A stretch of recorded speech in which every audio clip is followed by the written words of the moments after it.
What's happening in the world coming up on NTD News. First, our top stories. Ex-White House advisor Peter Navarro arrives for trial. He was a senior advisor during the Trump administration. He's accused of not obeying congressional subpoenas. The George Soros Foundation is worried former President Trump might return to the White House. We bring you why the Soros family doesn't want a so-called MAGA Republican to lead the U.S. Elon Musk threatens to sue the Anti-Defamation League over X ad revenue. The tech entrepreneur says the organization impacted billions of dollars. Power is back on in most of Florida as the state recovers from the devastating Hurricane Idalia. Hear the update from Governor Ron DeSantis. Putin and Kim Jong-un may meet in person to discuss an arms deal, while an analyst calls this a big diplomatic success for Russia and what it could mean for the U.S.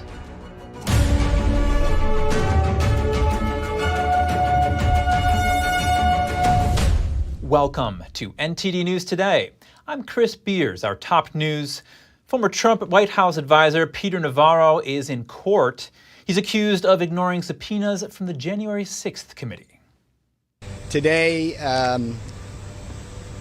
I go on trial as a White House advisor being charged with an alleged crime that nobody in the history of this country has ever been charged with. I am the first senior White House advisor ever to be charged of this crime. Navarro faces 2 misdemeanor counts of contempt of Congress after refusing to testify or provide documents to the House January 6th committee.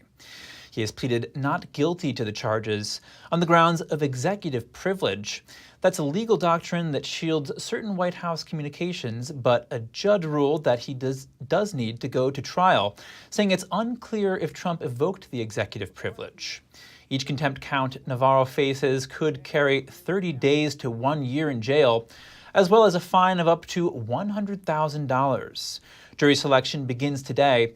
It's unclear when opening statements will take place.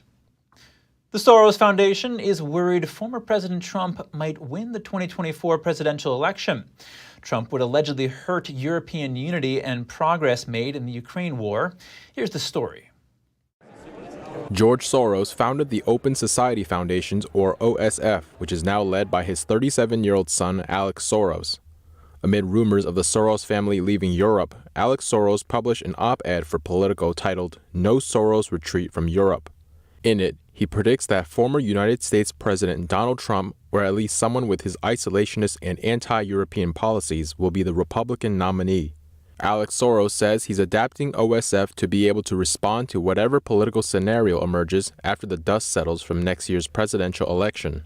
Soros fears a Trump or any MAGA-style Republican win in 2024 will, quote, imperil European unity and undermine the progress achieved on so many fronts in response to the war in Ukraine. He didn't elaborate on how a Trump win would endanger European unity or lead to undesirable outcomes in regards to Ukraine. Trump previously told Fox News he would push for a peace deal between Russia and Ukraine. I would tell Zelensky, no more. You got to make a deal. I would tell Putin, if you don't make a deal, we're going to give them a lot. We're going to give more than they ever got if we have to. I will have the deal done in 1 day. Early August, a CNN poll found that support for Ukraine has waned. Over 50% of Americans say the U.S. has helped enough. If you thought Trump's legal controversy couldn't get any worse, think again. His opponents are attempting to use the 14th Amendment to bar him from running for office. Let's find out how with Epoch Times reporter Janice Heisel.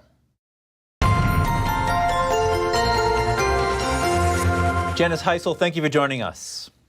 Thank you. Janice, opponents of former President Trump, including some Republicans, are seeking to bar him from running for office based on the 14th Amendment. Explain their arguments for us.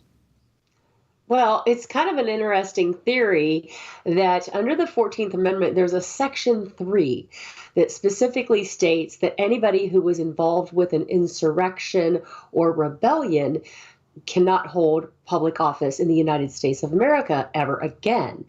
And although former President Trump has not been specifically indicted on any charge that says sedition or rebellion or anything like that, there is a number of people who are still trying to say he should be kicked off the ballot based on this amendment.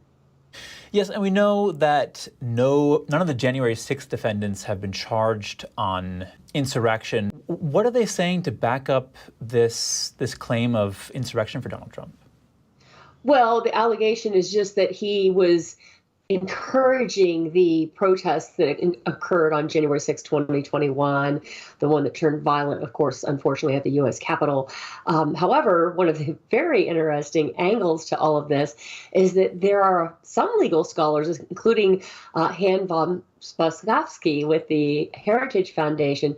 He said that he doesn't think this Article 3 of the 14th Amendment is even in effect anymore based on some congressional action in the 1800s. And what else are critics saying about this? We know that Jonathan Turley from the Washington University, he's a law professor there, he calls the attempts to use the 14th Amendment in this way the desperation of divided times. Yes, Jonathan Turley is a very widely quoted, respected scholar, and he is saying, look, this is a fantasy. This is, something that leftists tell their children at night as a bedtime story before they go to bed, that they're going to kick President Trump off the ballot with the 14th Amendment. He doesn't think it'll work. He doesn't think it's valid. He thinks it has more political appeal than constitutional backing. Now, can you tell us a bit more about the legal debate surrounding whether or not the 14th Amendment can actually be used to bar someone from running for office? That whole debate has a lot to do with, number one, whether it's in effect at all or not.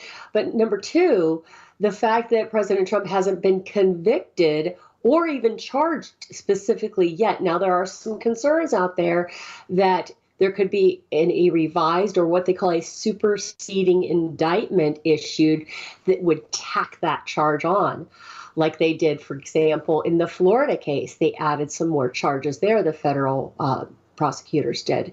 So there's just so much out there that we do not know. A lot of this is uncharted territory involving allegations against a former United States president, just something that we've never seen to this extent. So, it sounds like there's not a lot written about this particular section of the 14th Amendment. Janice Heisel, thank you so much for joining us. Thank you. President Biden is unveiling a new campaign ad set to air during the NFL's season opener this week. The ad will tout Biden's economic agenda as it runs in battleground states. Today, inflation is down to 3%, unemployment the lowest in decades. There's more to do, but President Biden is getting results that matter. I'm Joe Biden, and I approve this message. The 30-second spot titled "Got to Work" is meant to highlight his actions on issues like fixing supply chains and reducing utility bills. The economy is a top issue for voters heading into the 2024 election, and many don't see Biden doing enough to help. A recent Wall Street Journal poll found only 37% approve of his handling of the economy. The 2023 NFL season kicks off with the Kansas City Chiefs hosting the Detroit Lions on Thursday. First Lady Jill Biden has tested positive for COVID-19.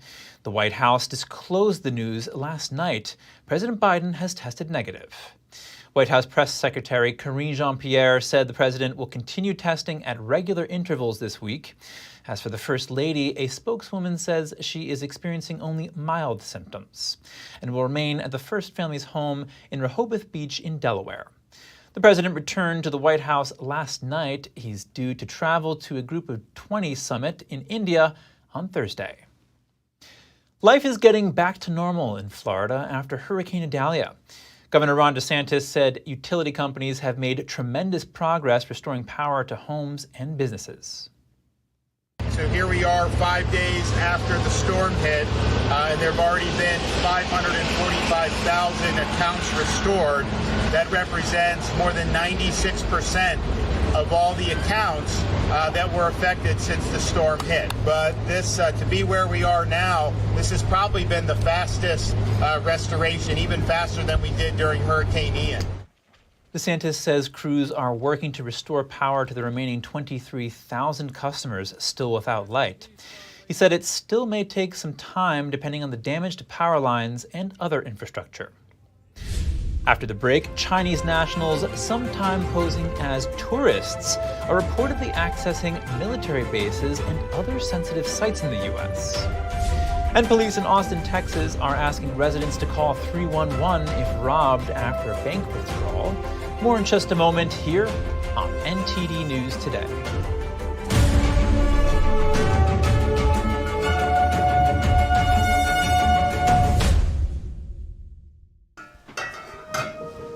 Hey, I told you enough of that. But look, this is different. It's Ganjing World.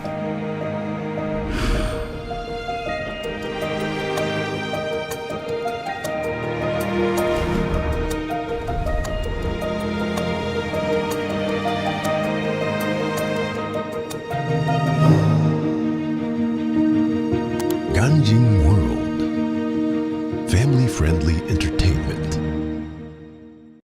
One single person is sometimes all it takes to change the course of history.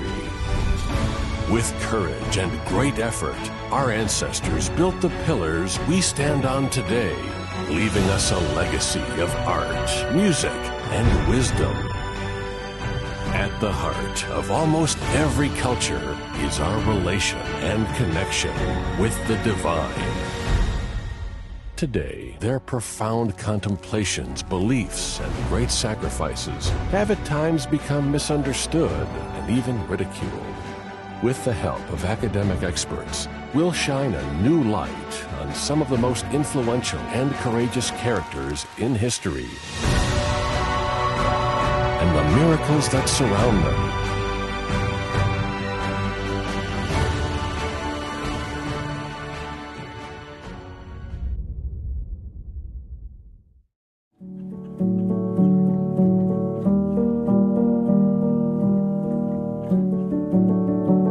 A painting that has true beauty. I imagine it's like a door.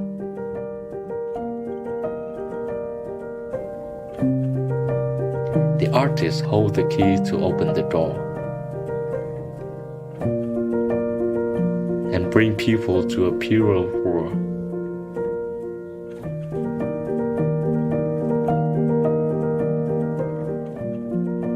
A world where people are more compassionate.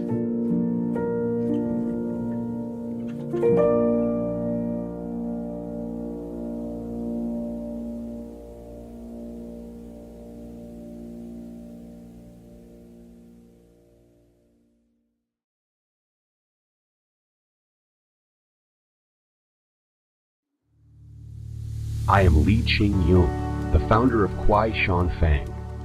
In Taiwan, we have the world's largest cypress forest. My father especially loves the forest scent emitted by the cypress forest. To bring the forest's fragrance to my father and family, I founded Kwai Shan Fang. We aim to provide you with the most natural cypress forest essence.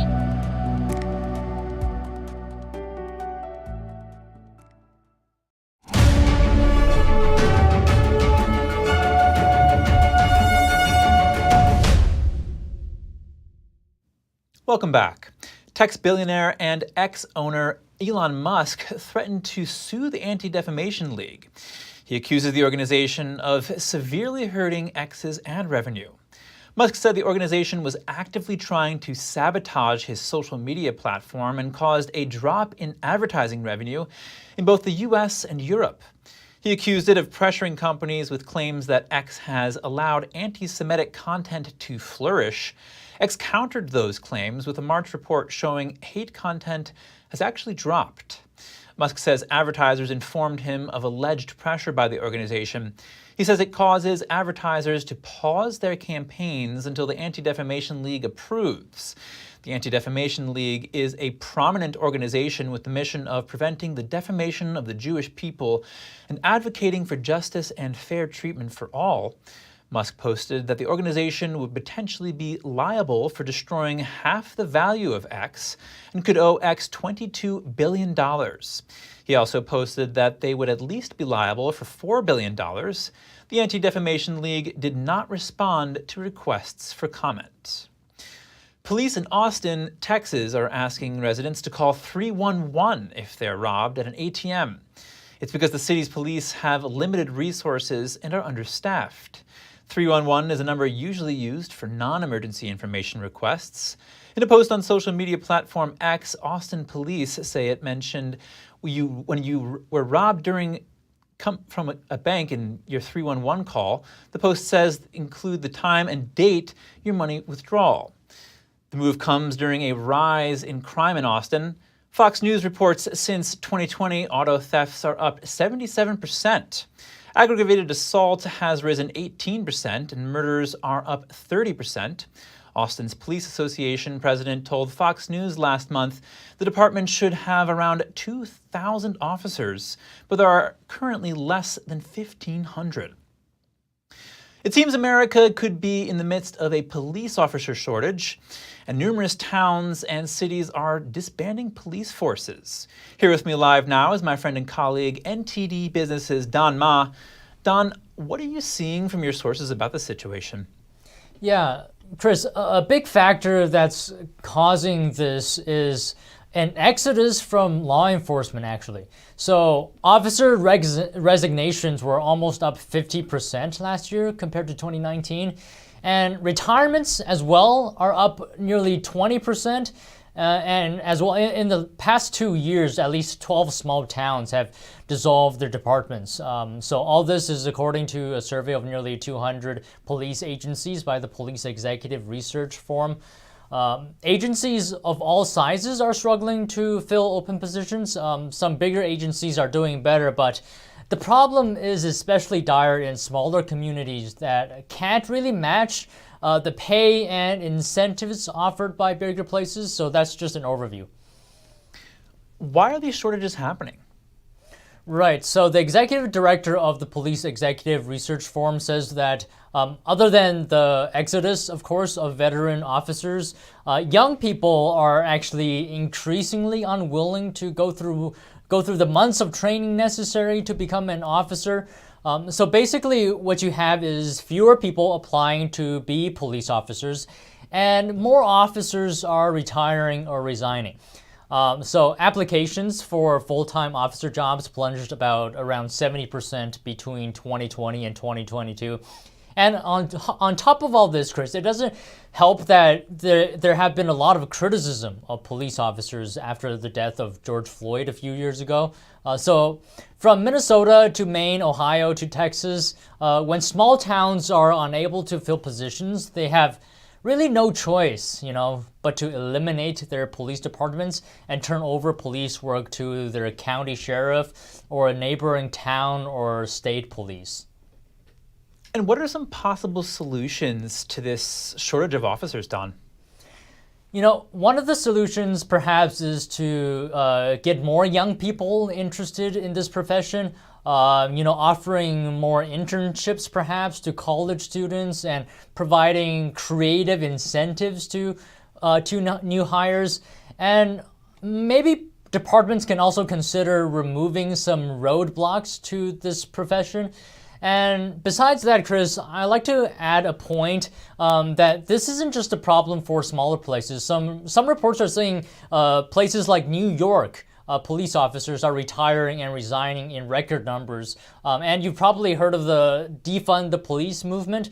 Well, if this trend continues, the question is, are we going to see the defund movement just, naturally achieve its goal? We'll have to see. Thank you very much, Don. Thank you.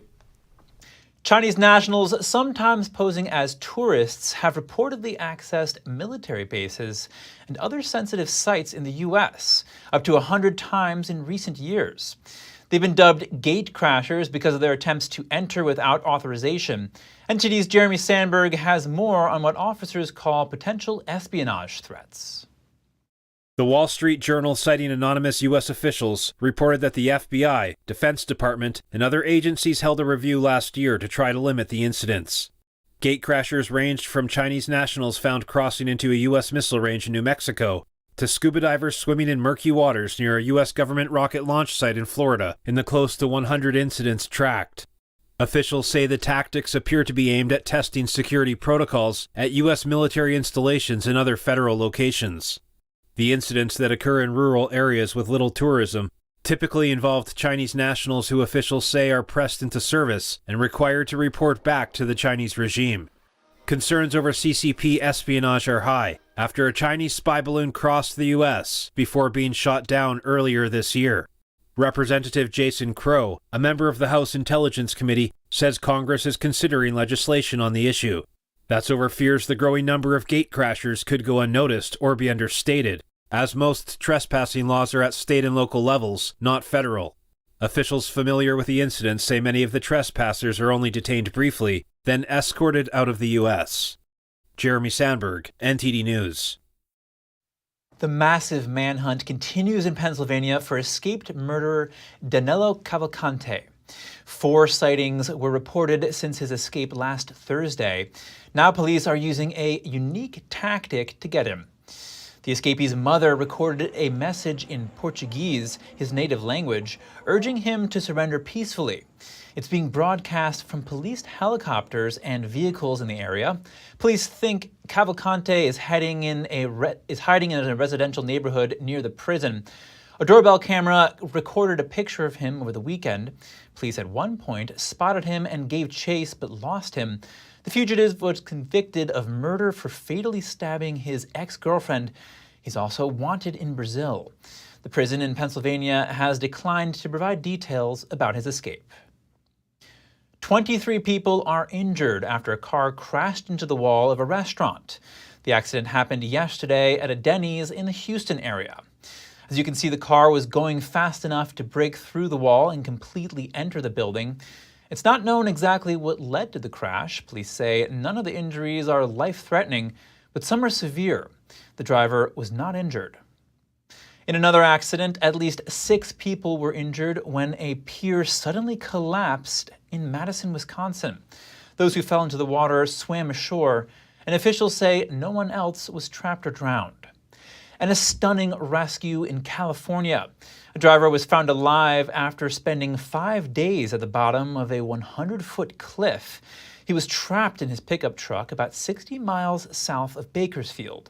4 firefighters were lowered to the scene with a rope rescue system.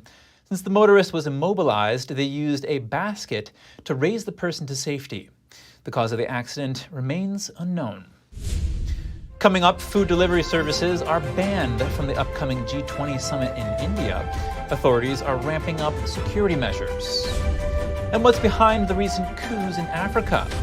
The issues hit surprisingly close to home: election integrity, censorship, a divided population. Find out more here on NTD News.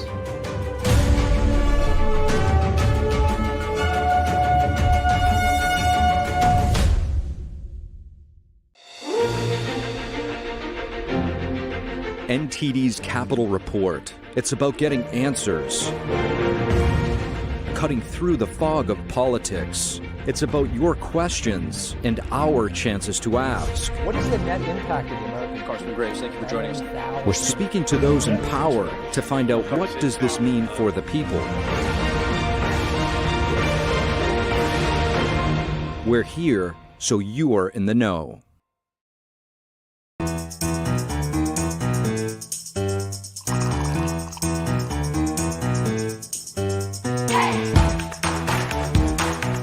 I'm Evelyn Lee. And I'm Kevin Hogan. What does it mean to devote your life to the truth? Does it mean investigating communist subversion here in America? Does it mean exposing the deadly fentanyl crisis in the Midwest? Or spending late nights and covering deep government corruption? Because at a time when America's traditional values are under attack, it's the responsibility of righteous journalists to uphold truth and tradition.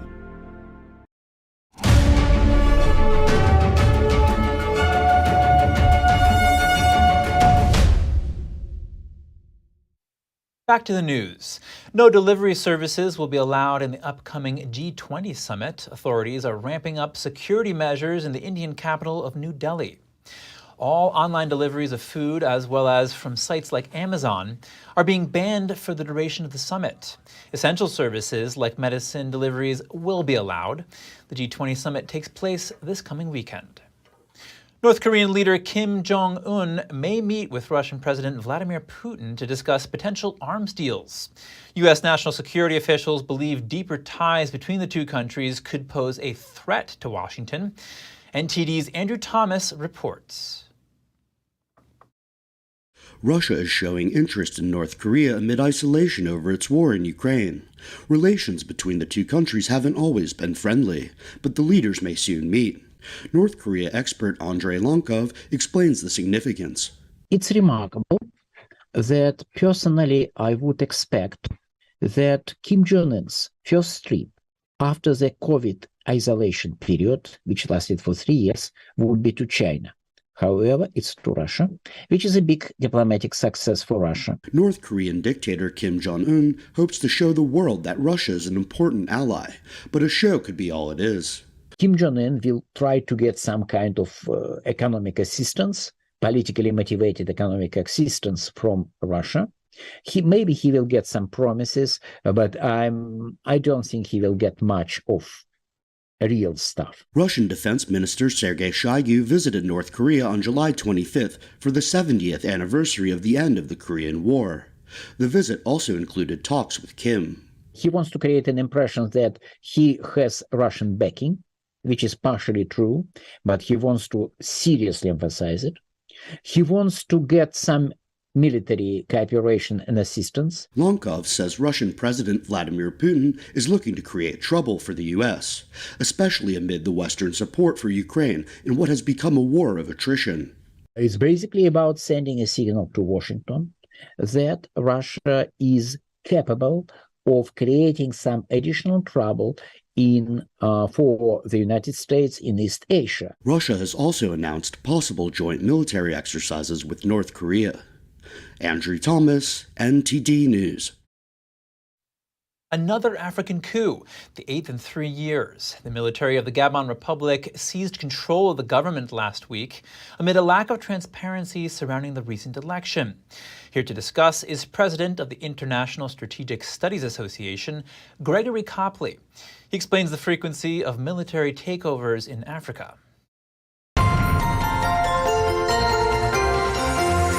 Gregory Copley, thank you so much for joining us. Good to be with you. Gregory, the Gabon Republic just underwent a military coup toppling the 50-year reign of the Bongo family. What led up to this? Well, the reality is that the current, or the most recent president, Ali Bongo, was getting very lax in his attempts to manipulate the election.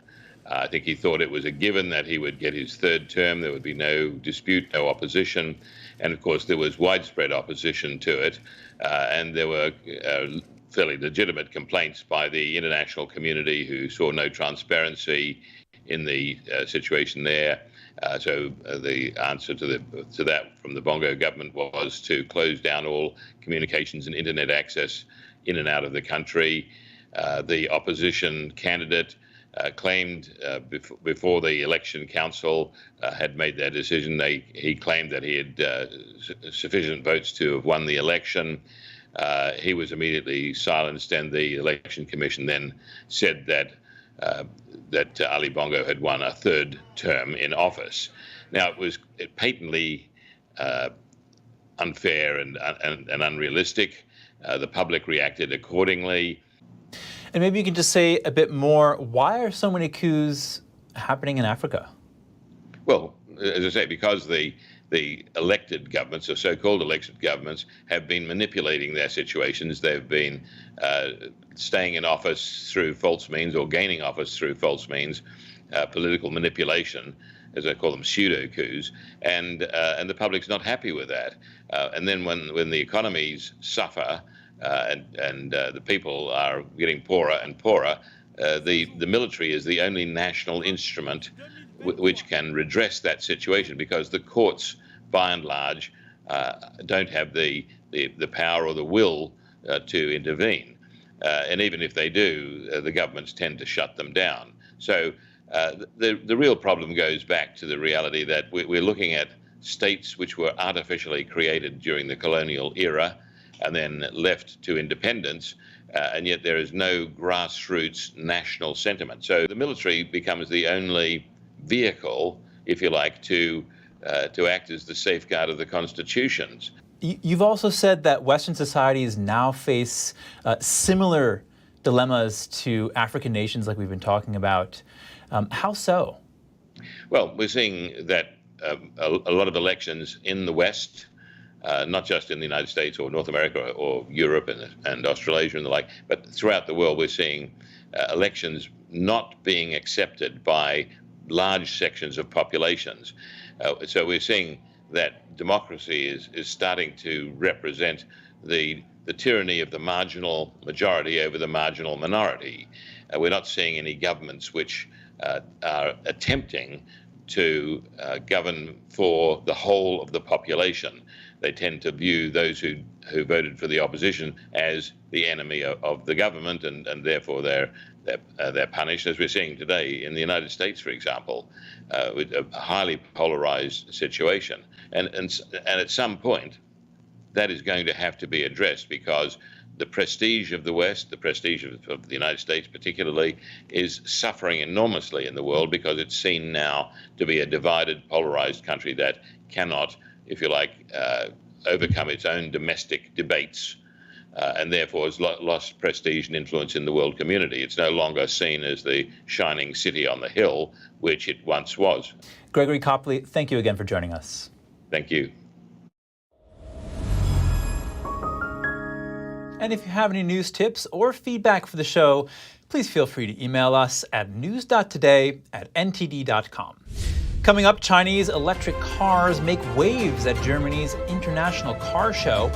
Major European brands compete by bringing back retro designs. And Chinese cars are grabbing up market share in Russia. The exodus of Western companies has created a new opportunity for China's automakers. That and more after the break.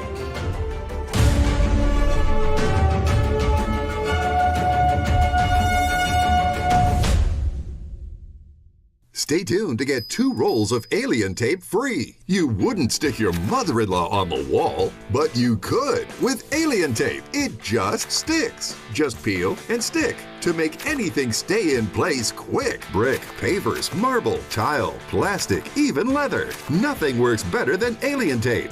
You wouldn't stick your fishbowl on a moving car, but you could with alien tape. The secret is nano-stick technology that grabs and locks on to secure one side of the surface to the other. Alien tape secures in seconds, then twist, pull, and rinse to reuse. Call or go online to get your first roll of alien tape for just $19.99, plus shipping and processing. But to make this deal really stick, we'll give you 2 more rolls absolutely free. You get 3 rolls of alien tape for one low price. Order now. To order, call 1-800-490-1364 or go to tryalientape.com. So call 1-800-490-1364 or order online at tryalientape.com.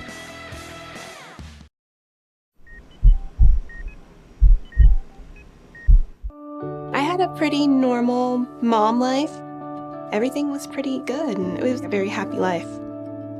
And we just had a new baby. And then all of a sudden, within a day or two, she's on life support and fighting for her life. And I knew something was pretty wrong. A little less than a week after I came home, I couldn't breathe. That's when we decided to go to the hospital. I was given the diagnosis that I had peripartum cardiomyopathy, which is basically a pregnancy-induced heart failure. They told me my only chance was a heart transplant. And the American Heart Association helped make that possible. Their research helped save me. This could not happen without monthly donations from friends like you. Your sustained support helps fund life-saving research that leads to medical breakthroughs, like those that gave Jen a second chance at life. Heart disease is the #1 killer in America, and we urgently need your help to save lives. Go to helpheart.org or call now to become a monthly donor today. Your donation of only $19 a month, just 63 cents a day, will make a difference through prevention, early detection, treatments, and cures that help save lives. I am very thankful for the American Heart Association. I'm grateful for just every day that I get with my children.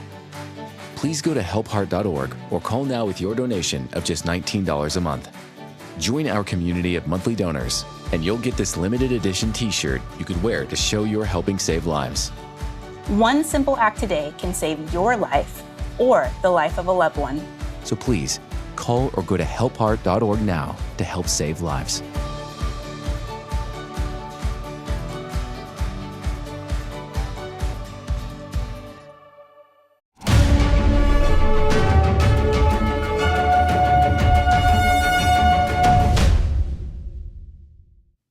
Welcome back. If you're just joining us now, here are some of today's top headlines. Former Trump White House advisor Peter Navarro arrived in court today. He faces 2 misdemeanor counts of contempt of Congress after refusing to testify to the House January 6th committee. He pleaded not guilty. The Soros Foundation is concerned about a possible Trump victory in the 2024 election. Chair Alex Soros claims that Trump would compromise European unity and progress made in the Ukraine war. Elon Musk is blaming the Anti-Defamation League for hurting ad sales at X. He's threatening to sue the nonprofit, accusing it of pressuring companies with claims that X has allowed anti-Semitic content to flourish. Electric vehicles and retro designs are trending at the Munich Motor Show. As Europe pushes toward electrification, Chinese car makers are looking to get in on the action. We have more on the new ride. Germany's international car show known as IAA is underway in Munich. The German Association of the Automotive Industry, known as VDA, organizes the event. Association President Hildegard Müller says creativity is the big theme. We have 300 world premieres here on the IAA Mobility, and it's really a show where we can show the power of innovations. The Chinese car makers are making waves as well. Other major European brands will have to compete. I mean, it's obvious that every second electric car is sold in China, so many people there have the need of cars, and it's a huge market. Chinese car maker BYD is debuting its Seal and new Seal U models. The company hopes to break further into the European market. Car magazine editor James Atwood says some brands are going back to basics. I think the most interesting trends that we've seen at the moment with the established car firms is that a lot of them are really sort of simplifying their design, but they're returning to some of their kind of key values. BMW, Mini, Mercedes, and Volkswagen all unveiled their new models or concepts before the IAA Media Day. I think what's happening is that the shows are changing. Car firms these days, they don't seem willing to come to a show anymore if they haven't really got something they want to show off or sort of push or advertise. They'll kind of go and do their own thing a little bit. Atwood adds that car makers are trying to balance the old with the new, especially considering the growing popularity of EVs. BMW and Mini are some of the headliners. The big launches here have included sort of BMW and the Mini that are both kind of really honed in on sort of retro design, but it's also very modern and very clean. I think part of the reason for that is because we got this real ongoing push now where electric cars are becoming mainstream. Germany's international car show runs from September 5th through the 8th in Munich. The CEO of semiconductor company Qualcomm says it will continue to expand automotive ventures as its smartphone revenues slump. It's an expansion of a partnership that we had with BMW. We're working for them for over a decade. And it's part of been moving towards this car that is becoming digital, is evolving to a software-defined vehicle. We've been working together with them, not only connecting the car to the cloud, the digital cockpit experience, but also ADAS and autonomy. U.S. company Qualcomm is the leading supplier of smartphone chips, but the smartphone market has been in a slump over the past year. But Qualcomm's automotive revenue increased 13% in the last quarter. The company said it will use its chips to power voice commands in BMW vehicles and will also use its chips in Mercedes E-Class models. At the Munich Auto Show, the company displayed its Snapdragon digital chassis product. It gives car companies power-assisted and autonomous driving, infotainment systems, and cloud connectivity. The company expects $4 billion in revenue from its automotive ventures by 2026 and $9 billion going into 2030. Chinese cars are grabbing market share in Russia after the departure of Western brands. Large container vessels are shipping tens of thousands of cars made in China to Russia. Chinese cars now account for half of Russia's import market. Chinese cars dominated a recent car show in Moscow. Visitors were very positive about the quality of the Chinese vehicles on display. I'm a little bit surprised by what I've seen here. I think that very soon the Chinese cars will surpass even the European ones. Be it electronics or transmission, interior design, everything is remarkable. With sleek four-door SUVs and EVs models, Chinese car makers are seizing market share in Russia. They are capitalizing on the departure of American, European, Japanese, and South Korean players that used to dominate the market before the invasion of Ukraine. A car dealership owner compared cars made by European companies with the Chinese cars. Personally, I drive a BMW X6 G Series, the latest one, but this car is not worse, I think.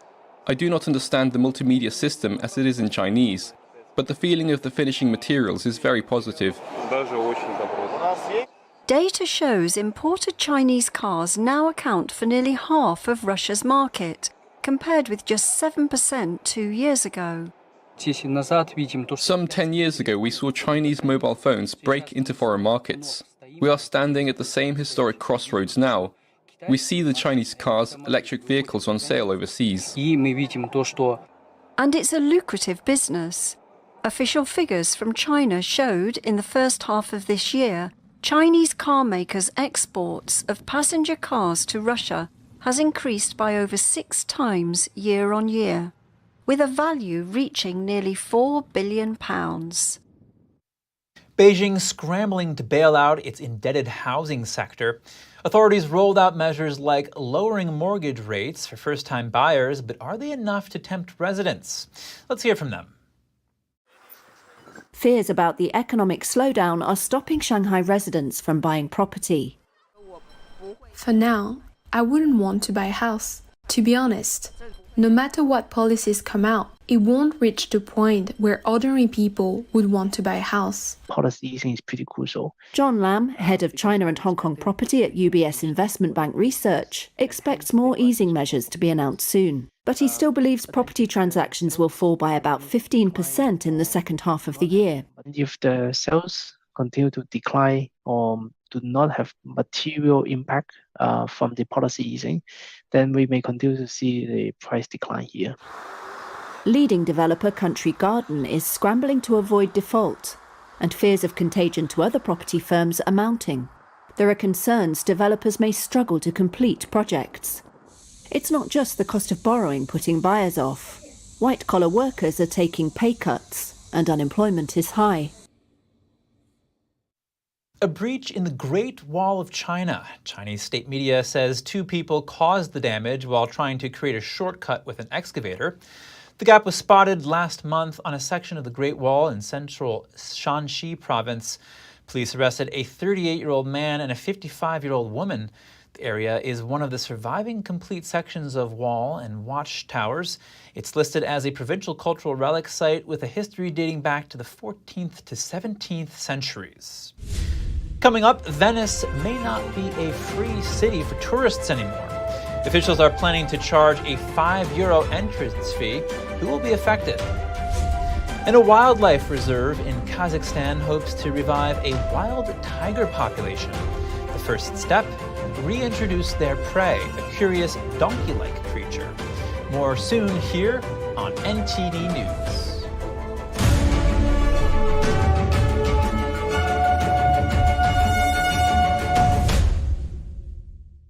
What if you could whiten your teeth by simply brushing your teeth? Now you can with Smile Actives, the teeth whitening breakthrough that safely gets your teeth white and keeps them white every day just by brushing your teeth. I never thought that whitening my teeth could be so easy. I just put the gel on the brush, the toothpaste on it, brush, and I can see my white teeth. Simply add Smile Actives to any toothpaste, and our patented PolyClean technology activates into a powerful microfoam that penetrates into the enamel surface to safely lift and remove stains. You need a simple way to whiten your teeth, without strips, without trays, without going to the dentist. And it was about time that a product was developed that you would be able to do that with just brushing. And now, Smile Actives is even better with new Pro Whitening Gel with 33% greater whitening power, clinically shown to whiten teeth faster, up to 8 shades. 100% of users saw whiter teeth. On food stains, coffee and wine stains, even on veneers, crowns, and dentures. I eat the blueberries, I drink the coffee, and I know that Smile Actives will keep my teeth white every day. If you could use something so easy like Smile Actives to take yellow teeth to white teeth, why wouldn't you? Why spend hundreds of dollars for whitening treatments at the dentist when now you can whiten your teeth with new Smile Actives Pro Whitening Gel every time you brush your teeth? Call or go to smileactives.com and for a limited time get new Pro Whitening Gel for just $24.95.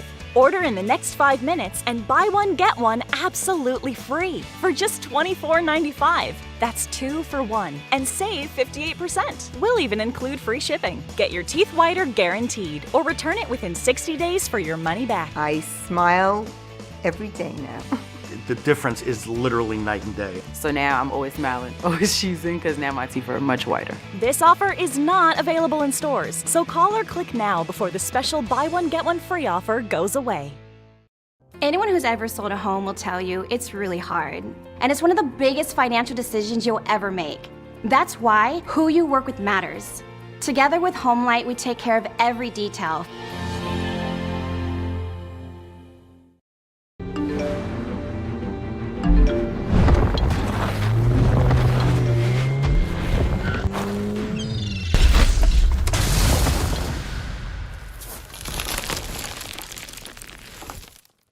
Taiwan's endangered stout camphor trees are worth conserving.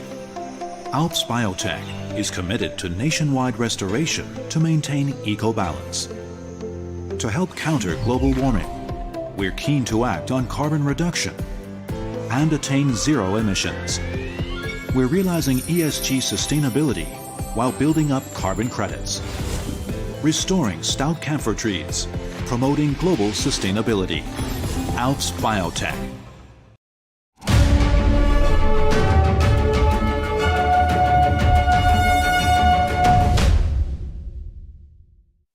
Thanks for staying with us. A German man has been detained in Italy for allegedly damaging a 16th century statue.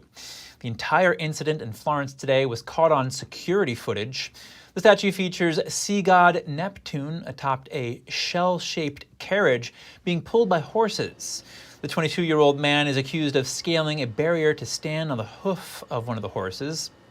Florence police say he broke off a piece of red marble attached to Neptune's carriage while posing for photos. The city says the man caused about $5,300 in damage. Over to Venice, touring this floating city may no longer be free. City Council plans to trial a €5 entrance fee for day trippers starting next year. That's to manage the flows of tourists drawn to its historic canals. The charges are planned for peak times like spring bank holidays and summer weekends. All visitors over the age of 14 would have to pay. The plan is expected to gain approval next week. Tigers once roamed freely through the vast open lands of southeastern Kazakhstan.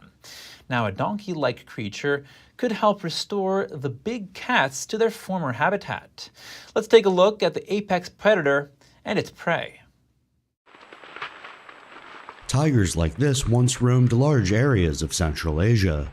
Now these kulins are part of a project that hopes to reintroduce the big cats to Kazakhstan. The donkey-like animals are settling in on this wildlife reserve. Our operational groups have special equipment, Niva cars, SUVs for raids, firefighting equipment, batteries. We have Forest Fire Protection Service. Such services are currently working for us. According to the World Wildlife Fund, global wild tiger populations have declined by about 95% in the past century. Once 100,000 strong, the big cat's numbers have dwindled to as few as 4,500. The Caspian tiger used to range from Turkey all the way to western China. The species went extinct in the second half of the 20th century.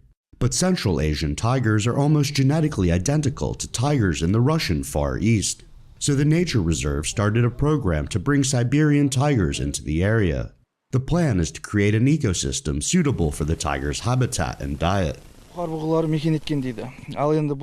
or Tugay deer once lived here. Now the reintroduction of these animals is being carried out. The first 5 animals were brought from Saram Ugan Park. Now there are over 200 deer in the reserve. Conservationists hope that in 50 to 100 years, more than 100 tigers may roam in Kazakhstan once again. In the mountains of Serbia, a herd of wild horses are roaming free. They survive with just a little help from local farmers. They were brought here half a century ago. Every year when it started, they were spending summers and winters there. Someone would bring them, and they foaled here, enduring, multiplying, and it went on for years. We come sometimes once per week, 15 days, sometimes monthly. It depends. It's not that we bring them food, but a bit of corn or hay. We come to water them. When it is tough for water, they must be watered. These wild horses would sometimes escape stables when people tried to bring them back to the valley. With plenty of good grass and open spaces, the animals are healthy and mainly die from predators and old age. As kids head back to school, here's a reminder that reading can benefit everyone.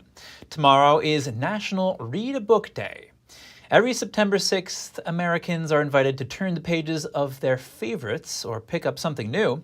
Numerous studies demonstrate the mental benefits of reading, which include boosting a person's memory and concentration.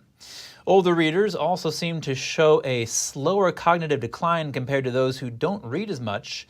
Those who participate are encouraged to spread the word on social media by using the hashtag #ReadABookDay. Thank you for tuning in today. I'm Chris Beers.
Thanks for watching us on YouTube. Did you know YouTube only keeps selective videos on its platform? So if you want to make sure you get the full picture, just subscribe to our newsletter. Go to newsletter.ntd.com and sign up. It's free.